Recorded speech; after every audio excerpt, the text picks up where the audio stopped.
चाहता हूँ कि पहला जो वीडियो आया था वो शायद नेटवर्क के इशू के लिए क्लियरली नहीं आया, तो मैं अब अपने मोबाइल से कर रहा हूँ। आई वांटेड टू सबसे पहले आप सबको मैं दो चीज़ में बात करना चाहता हूँ। कोरोना के लिए आप सब जानते हैं कि कल से अगरतला में लॉकडाउन होगा और ये निश्चित भी है। I think it is very important that we all follow all the covid protocols. Mask पहन के रखिए, सोशल डिस्टेंसिंग रखिए, घर में रहिए। अगर आपको बाहर नहीं जाना है तो प्लीज़ डोंट गो आउट। आप जानते हैं कि राजमाता को भी कोरोना हुआ है।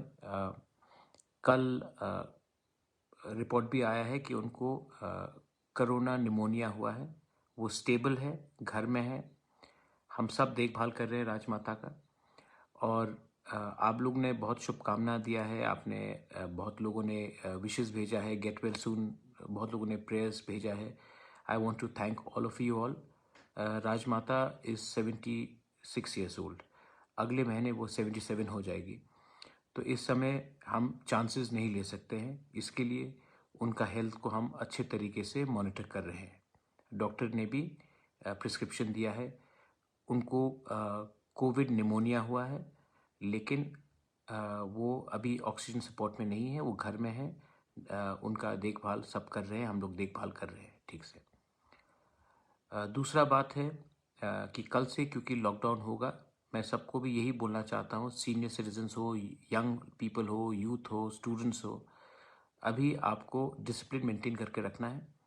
एंड प्लीज़ इंश्योर दैट हम लोग बिना काम के, बिना कोई वजह के बाहर मत निकले, क्योंकि ये कोविड निमोनिया और ये जब कोरोना वायरस जब आता है, अलग अलग स्ट्रेन से आता है, अलग अलग म्यूटेंट से आता है, तो बहुत प्रॉब्लम होता है।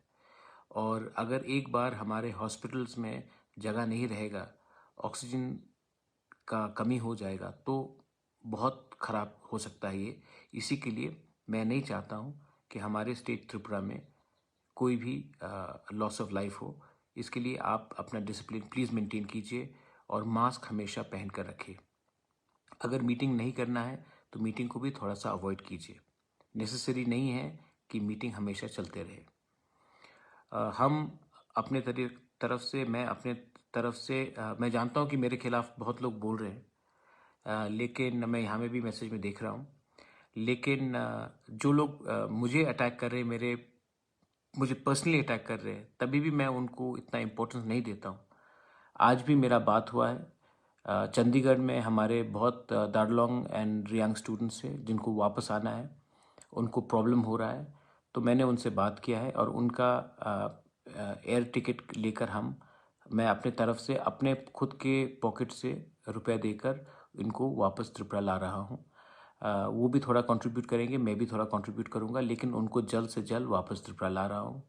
इसी तरीके से हमारे बहुत लोग जो दूसरी दूसरी जगह में अटके हुए हैं, अगर उनको जल्द से जल्द आना है तो मैं अपने तरफ से, ये देखिए, ये गवर्नमेंट की तरफ से नहीं है, this is not from the government, ये मेरे खुद के तरफ से हम हेल्प कर रहे हैं। जो लोग भी बाहर में फंसे हुए हैं उनको वापस लाना।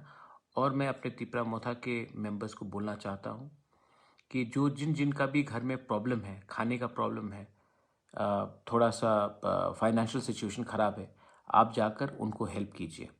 मैं अपनी तरफ से हेल्प कर रहा हूँ। मैंने अपना पूरा 1 साल का सैलरी भी डाल दिया है और उसको छोड़ के भी मैं अलग से अपने तरफ से हेल्प कर रहा हूँ। अभी टाइम है, पॉलिटिक्स करने का टाइम नहीं है। अभी टाइम है हम सबको एक होकर, एक दफ़ा को एक होकर, सोसाइटी को एक होकर, ये कोरोना का पैंडेमिक जो महामारी है उसको रोकने के लिए हम सबको एक होना पड़ेगा। ये कोरोना किसी का जात नहीं देखता है, किसी का धर्म नहीं देखता है। ये कोरोना हमारा कमज़ोरी देखता है और इस कमज़ोरी को हमको फाइट करने के लिए एक होकर फाइट करना पड़ेगा। रिगार्डिंग वैक्सीनेशन, स्टेट गवर्नमेंट से आज ही मेरा बात हुआ है।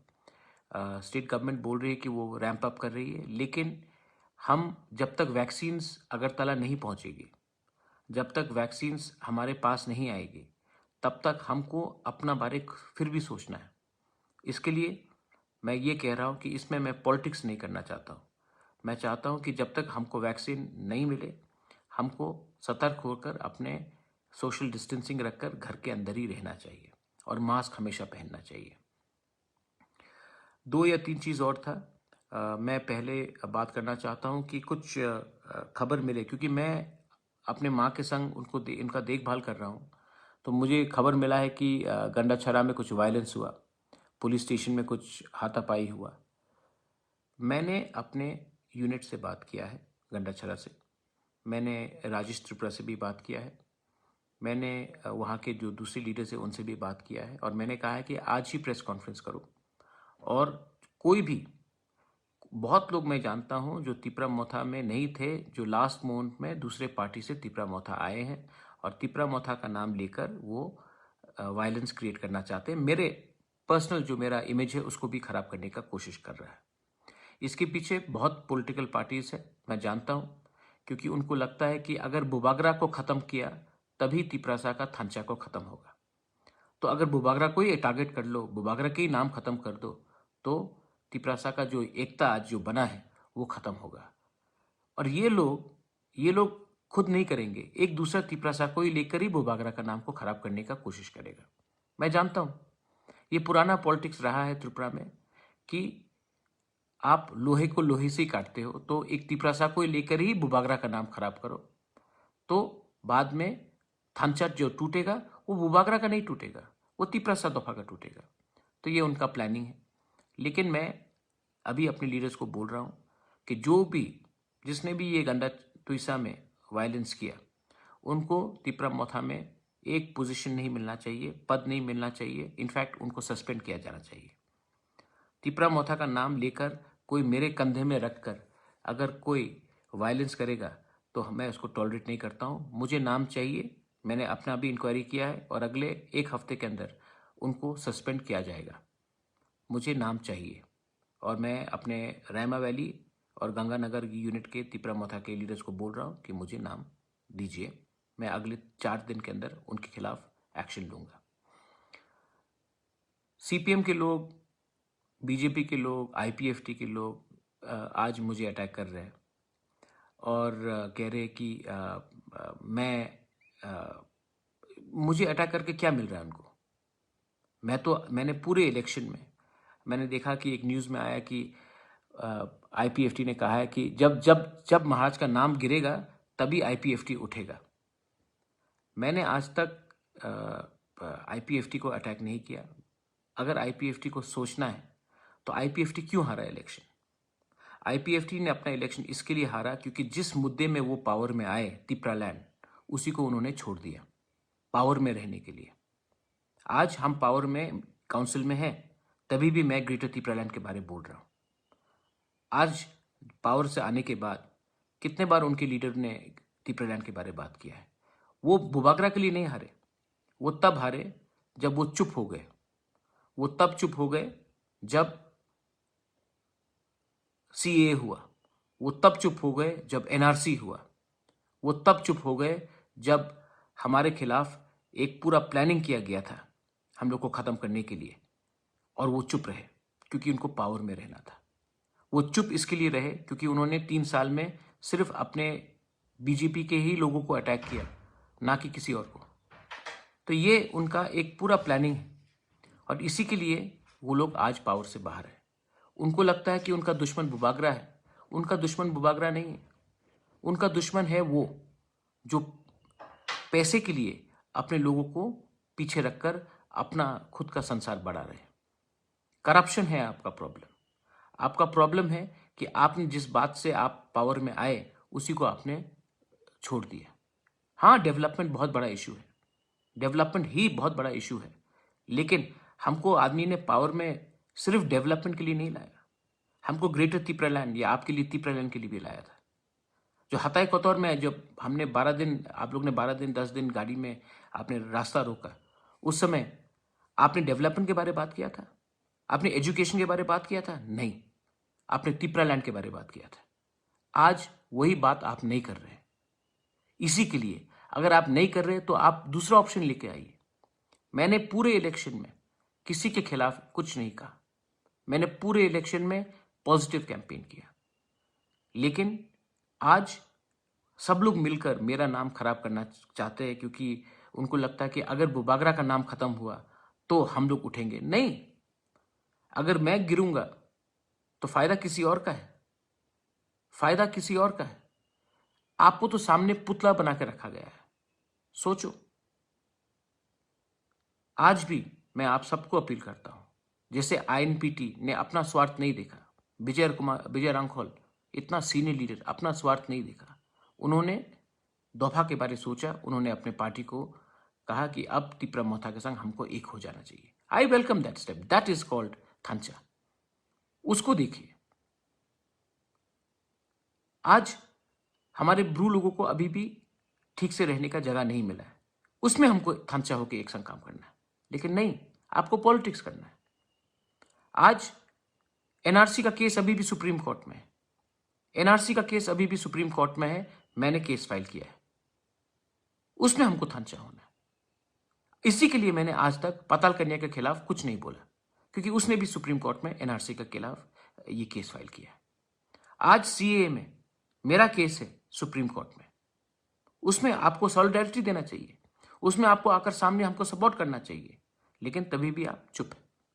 क्यों? क्योंकि आपने जो भाषण दिया है इलेक्शन में और उसके बाद जो काम कर रहे हैं वो अलग है। This is not acceptable. Final point, charity begins at home. काम हमेशा घर से शुरू होता है। मैं दूसरे पार्टी को कुछ ज़्यादा नहीं बोलूँगा। मेरे तिपरा मोथा में भी मैं 2-3 लीडर को क्लियरली उनको मैं देख रहा हूँ, उनका काम कैसा चल रहा है, और थ्रू फेसबुक लाइव मैं आप सबको, जो बिजनेस में है, जो दुकानदारी करते हैं, मैं आप सबको बोल रहा हूँ, 1 रुपया भी आप चंदा में कोई भी लीडर को मत दो तिपरा मोथा के नाम में, क्योंकि ये लोग तिपरा मोथा के लीडर्स नहीं हैं, दूसरे पार्टीज में थे, लास्ट मोमेंट में आए हैं और तिपरा मोथा का नाम लेकर अपना पैसा कमाने का चक्कर में। आने वाले 1 हफ्ते के अंदर मैं तिपरा मोथा का सेंट्रल कमेटी, यूथ कमेटी, बुरुई बदौल और हम लोग का स्टूडेंट्स का फ्रंट को हम स्टार्ट करेंगे, और उस टाइम जो अपॉइंटमेंट्स होगा वही ऑफिशियल, रियल, असली तिपरा मोथा का लीडर्स होगा। जो लोग गांव-गांव जाकर किसी को दड़ा रहे हैं, जो आज से 3 महीने पहले तक दूसरे पार्टी में थे, अभी क्योंकि तिपरा मोथा पावर में आया तो उसमें घुसकर आप अपना दादागिरी कर रहे हैं, आप लोगों को पोस्ट नहीं मिलने वाला है। तो आपका धंधा भी मैं बंद करूंगा, क्योंकि मैं करप्शन को देखता नहीं हूं, मैं करप्शन को टॉलरेट नहीं करता। और कोई भी 1 रुपया भी मत दो कोई भी लीडर जो आकर तिपरा मोथा के नाम में चंदा कलेक्ट करना चाहता है। ये मेरा क्लियर पॉइंट है। देखो, तिपरा मोथा इज अ मूवमेंट, हमारा मूवमेंट है फॉर ग्रेटर तिपरा लैंड। जिस दिन ग्रेटर तिपरा लैंड मिल गया उस दिन मेरा एक काम खत्म होता है। यहां में बहुत लोग बोल रहे हैं कि महाराज आप नेक्स्ट चीफ मिनिस्टर बनिए। मुझे नेक्स्ट चीफ मिनिस्टर नहीं बनना है, मुझे नेक्स्ट एमपी भी नहीं बनना है, मुझे नेक्स्ट कुछ नहीं चाहिए, मुझे नेक्स्ट तिपरा लैंड चाहिए। और वो ग्रेटर तिपरा लैंड में सब लोग खुश रहेंगे, बंगालीज भी खुश रहेंगे, मणिपुरीज भी खुश रहेंगे, हमारे तिपरासास खुश रहेंगे, हिंदूज खुश रहेंगे, क्रिश्चियंस खुश रहेंगे, बुद्धिस्ट खुश रहेंगे, सब खुश रहेंगे, मुस्लिम्स खुश रहेंगे, क्योंकि हम धर्म जाति में भेदभाव नहीं करते। और हमारा एक मूवमेंट है और ये मूवमेंट आगे रहेगा। अगर मुझे एक पद देकर मैं आज अगर अपने ही आइडियोलॉजी में कॉम्प्रोमाइज कर दूं, जैसे जो दूसरे पार्टी जो पावर में आने के बाद, मंत्री बनने के बाद अपने आइडियोलॉजी में उन्होंने कॉम्प्रोमाइज किया है, अगर मैंने कॉम्प्रोमाइज कर दिया क्योंकि मुझे सीएम बनना है, मुझे एमपी बनना है, मुझे मंत्री बनना है, अरे भाई इससे क्या मिलेगा? ये पोस्ट परमानेंट नहीं होता। मुझे आपके दिल में परमानेंटली बसना है और उसके लिए मेरा पर्सनल पोस्ट का कुछ मतलब नहीं रहता। इसके लिए मैंने काउंसिल में आने के बाद भी अपना सीएम का पोस्ट मैंने नहीं दिया, एक अच्छे ऑनेस्ट इंसान पूर्णोक चंद्र जमतिया को दिया, क्योंकि he is a honest man. इसी के लिए मैंने कहा है कि अपने पार्टी में 1 मैन 1 पोस्ट होगा। 1 मैन 1 पोस्ट मतलब जो सरकार में है वो पार्टी में नहीं होगा, जो पार्टी में है वो सरकार में नहीं होगा। अगर यही चीज दूसरा पार्टी भी करता तो आज शायद प्रेसिडेंट और जनरल सेक्रेटरी को छोड़ के और 2 मंत्री रहता कैबिनेट में, लेकिन नहीं, उन्होंने नहीं किया। मैं वो गलती नहीं करने वाला हूं, मैं वो गलती नहीं करूंगा, क्योंकि हमारे पार्टी में जो गवर्नमेंट में है वो पार्टी में नहीं होगा और जो पार्टी में है वो गवर्नमेंट में नहीं होगा। हमारे एमडीसीज जो भी हैं they are most welcome, they invited to give their opinions. वो लोग अपने ओपिनियंस देंगे, ईएम्स अपने ओपिनियंस देंगे, लेकिन पार्टी का स्ट्रक्चर गवर्नमेंट के स्ट्रक्चर से, एडमिनिस्ट्रेशन के स्ट्रक्चर से एकदम अलग होगा। इसके लिए मैं आप सबको बोल रहा हूं कि we are going to make a तिपरामौथा organisation in the next 1 week. उसके बाद आप देखिए हम आने वाले दिन में क्या काम करते हैं। आज हमारे पास काउंसिल में एडमिनिस्ट्रेटिव पावर है, लेकिन काउंसिल में आज भी हमारे पास पैसा नहीं है। आज भी 85% जो पैसा आता है वो तनख्वाह में चला जाता है, और जो 5,000 लोगों को हम तनख्वाह देते हैं या 6,000 लोगों को हम लोग जो सैलरी देते हैं, वो सैलरी देने के बाद जो 9 लाख आदमी और है, जो 9 लाख व्यक्ति और हैं त्रिपुरा में, जो हमारे एडीसी में है 9,50,000 और, उनको देने के लिए कुछ नहीं रहता। मैं इसको बदलना चाहता हूं। पैसा आपके पास आना चाहिए, पॉलिटिक्स कम होना चाहिए, और ये जो विलेज काउंसिल पंचायत इलेक्शन है उसमें इलेक्शन सिंबल के नाम में नहीं लड़ना चाहिए। जो गांव डिसाइड करेगा, जो पंचायत डिसाइड करेगा, जो विलेज डिसाइड करेगा, वो हमारे पार्टी को मानना पड़ेगा, क्योंकि गांव हमसे ज्यादा जानता है, क्योंकि गांव के लोग हमसे ज्यादा जानते हैं। और ये जो लोग आकर बोलते हैं कि मैं पॉलिटिक्स ला रहा हूं इसमें, सबसे पहले अगर विलेज काउंसिल इलेक्शन में हमने अपना पॉलिटिकल सिंबल ही हटा दिया और हमने गांव को डिसाइड करने के लिए एक मौका दिया कि जो गांव डिसाइड करे वही हमारे लिए ठीक है, तो असल में उन्नति होगा, असल में डेमोक्रेसी होगा। ये मेरा लास्ट पॉइंट से। If there is any question